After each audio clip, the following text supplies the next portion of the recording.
میں ہوں آپ کی ہوسٹ ڈاکٹر عالیہ احد۔ فرینڈز، آج کا ٹاپک یہ ہے کہ میاں بیوی کا آپس میں ملاپ کرنا، صحبت کرنا، یعنی کہ ہم بستری کرنا، اس پر انہیں ثواب ہے۔ بلکہ ایک حدیث کا مفہوم ہے کہ اللہ کے نبی صلی اللہ علیہ وآلہ وسلم نے ارشاد فرمایا کہ جو شخص اپنی بیوی کے ساتھ صحبت یعنی ہم بستری کرے، اسے اس پر صدقہ کرنے کا ثواب ملتا ہے۔ عرض کیا یا رسول اللہ، اس شخص نے تو اپنی خواہش پوری کی، اس پر صدقہ کرنے کا ثواب کیسے؟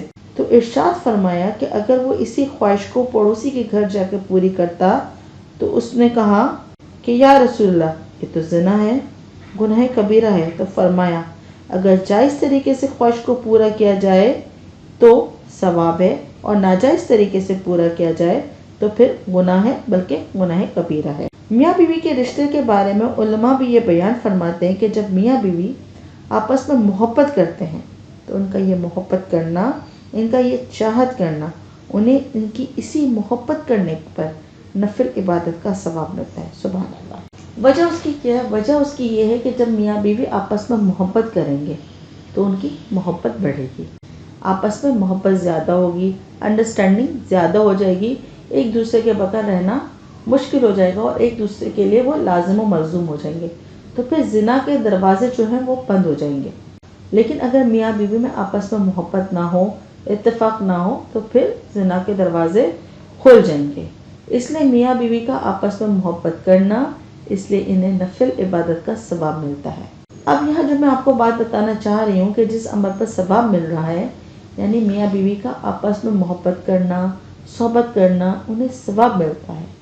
اگر اسے شریعت کے دائرے میں رہتے ہوئے پورا کریں گے تو ثواب، لیکن اس کے دوران اگر 3 غلطیاں کرتے ہیں تو آپ گنہگار ہو جائیں گے۔ یعنی اگر ہم بستری کے دوران، اگر بیوی سے صحبت کرنے کے دوران آپ نے 3 غلطیاں کر لیں تو پھر آپ ثواب کے بجائے گناہ کے مستحق ہو جائیں گے۔ ایسی 3 غلطیاں جو ہم بستری کے وقت اگر کوئی کر جائے گا تو پھر وہ گناہ کا مستحق ہو جائے گا۔ اور وہ کون سی 3 غلطیاں؟ نمبر 1، بیوی کے دوبر میں دخول کرنا۔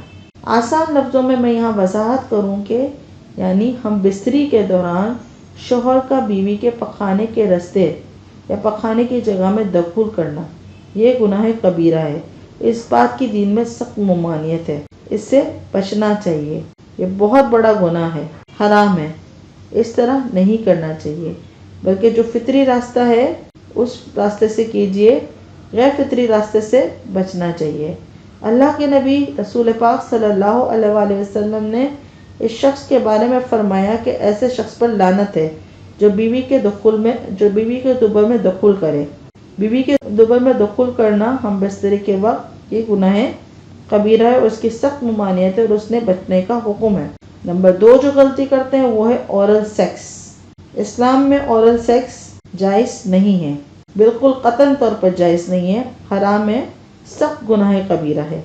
اورل سیکس، اس کی وجہ یہ ہے کہ منہ جو جسم کا اشرف حصہ ہے۔ اب جو میاں بیوی آپس میں اورل سیکس کرتے ہیں تو وہ ایک دوسرے کی شرمگاہ کو منہ میں لیں گے، ہو سکتا ہے کہ اس دوران وہ ڈسچارج ہو جائے، تو پھر یہ افضل جگہ جو منہ ہے، جس سے انسان کلمہ پڑھتا ہے، جس سے انسان درود پڑھتا ہے، جس سے انسان ذکر و اذکار کرتا ہے، اللہ کا نام لیتا ہے، اللہ رب العزت کی حمد بیان کرتا ہے اور حلال شے کھاتا ہے، اس جگہ پر نجاست کا جانا، یعنی یہ کتنا سنگین جرم ہے، کتنا سنگین گناہ ہے۔ تو اورل سیکس بھی اسلام میں جائز نہیں ہے۔ ہم بستری کے وقت میاں بیوی کا اورل سیکس کرنا بھی گناہ کبیرہ ہے۔ اور نمبر 3 غلطی کیا کرتے ہیں؟ حائضہ عورت کے ساتھ یعنی حیض کی حالت میں ملاپ کرنا، یہ بھی بہت بڑا گناہ ہے۔ میاں بیوی کا آپس میں ہم بستری کرنا، یعنی عورت اگر حائضہ ہے، یعنی جو عورت کے پیریڈز کے ڈے ہیں، اس دوران میاں بیوی اگر ہم بستری کرتے ہیں تو یہ سخت گناہ ہے اور یہ بات گناہ میں شمار ہوگی، اور یہ بھی گناہ کبیرہ ہے، بلکہ اس کے بارے میں بعض علماء بیان فرماتے ہیں کہ اس پر کفارہ بھی ہے، کفارہ بھی لازم ہے۔ تو حائضہ عورت کے ساتھ ہم بستری کرنا جائز نہیں۔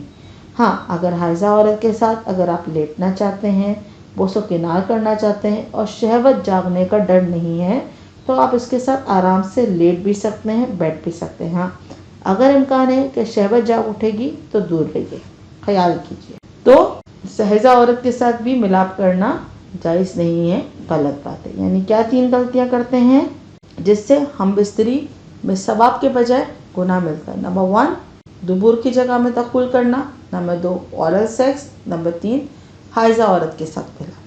تو امید کرتی ہوں کہ آپ کو یہ بات سمجھ میں آ گئی ہوگی کہ ہم بستری کے دوران کن 3 باتوں سے اجتناب کرنا ہے، اور اگر آپ ان 3 باتوں کا اجتناب کریں گے تو آپ کا اپنی بیوی کے ساتھ صحبت کرنا، آپ کا اپنی بیوی کے ساتھ ملاپ کرنا، آپ کو اس کے بدلے میں ثواب ملے گا، یعنی نفل عبادت کا آپ کو ثواب ملے گا۔